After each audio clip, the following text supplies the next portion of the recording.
আজকের গল্প নন্দিনীর প্রতিশোধ। রাতের অন্ধকারে ছোট্ট গ্রামটির পরিবেশ ছিল নিস্তব্ধ।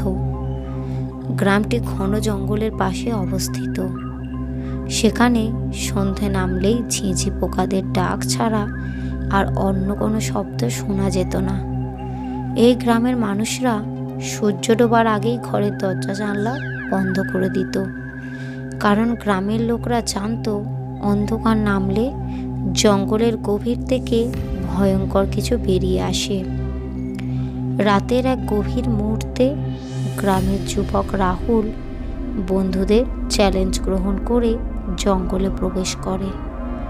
তার বন্ধুরা ছিল, সাহস থাকলে রাত 12টার সময় জঙ্গলের পুরনো কুঠিরে যেতে হবে। রাহুল নির্ভীক মনে জঙ্গলের পথে হাঁটতে থাকে।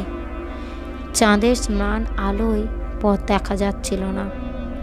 হঠাৎ গাছের ডাল ভাঙার শব্দে রাহুল থমকে দাঁড়ায়। কে আছে ওখানে? রাহুল জোরে ডাক দিল। কোনো উত্তর এলো না, কিন্তু ঝোপের আড়াল থেকে শ্বাস প্রশ্বাসের আওয়াজ শোনা গেল।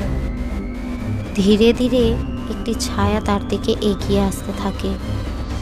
রাহুল পিছু হটতে শুরু করলো, কিন্তু তার পায়ের নিচে শুকনো পাতার খসখস শব্দ ছাড়া আর কিছুই শোনা যাচ্ছিল না। হঠাৎই পেছন থেকে ঠান্ডা একটা হাত রাহুলের কাঁধে স্পর্শ করলো। রাহুল আতঙ্কে চিৎকার করে সামনের দিকে তাকিয়ে দেখে সামনে দাঁড়িয়ে আছে সাদা পোশাক পরা একটি মেয়ে। মেয়েটির চোখ দুটি রক্ত লাল, মুখে বিকৃত হাসি। রাহুল দৌড়ে পালানোর চেষ্টা করলো, কিন্তু পা যেন মাটির সঙ্গে আটকে গেল। মেয়েটি ধীরে ধীরে তার দিকে এগিয়ে এলো এবং ফিসফিস করে বলল, আমাকে মুক্ত করো, আমি এখানে আটকা পড়ে গেছি। রাহুল ভয়ে কাঁপতে কাঁপতে বলল, কে তুমি? মেয়েটি হঠাৎ কাঁদতে শুরু করলো, আমি নন্দিনী, এই কুঠিরেই আমাকে হত্যা করা হয়েছিল। আমার আত্মা মুক্তি চায়, কিন্তু যেই আমাকে সাহায্য করতে আসে সে আর ফিরে যেতে পারে না।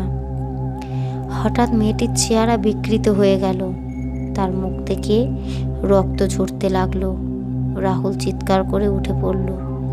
সে পেছনে তাকিয়ে দৌড়াতে শুরু করলো, কিন্তু যতই দৌড়ায় কুঠিরের পথ যেন শেষই হচ্ছে না। মেয়েটির ফিসফিসানি তার কানে বাজছিল, তুমি আর ফিরতে পারবে না। একসময় রাহুল অচেতন হয়ে পড়ে। সকালে গ্রামবাসীরা রাহুলকে জঙ্গলের পাশে অচেতন অবস্থায় খুঁজে পায়। সে তখনও ফিসফিস করে বলছিল, আমাকে মুক্ত করো, সে আমাকে ছাড়বে না। এরপর থেকে রাহুল আর তার স্বাভাবিক জীবনে ফিরতে পারেনি। মাঝরাতে সে হঠাৎ করে চিৎকার করে উঠে বসে আর ফিসফিস করে বলে, নন্দিনী আসছে।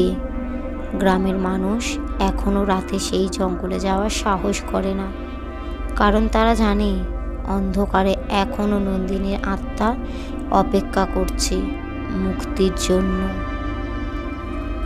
গল্পটি কেমন লাগলো কমেন্ট করবেন এবং একটা লাইক করবেন। আরও এই রকমের নতুন নতুন ভূতের গল্প শুনতে চ্যানেলটিকে সাবস্ক্রাইব করবেন।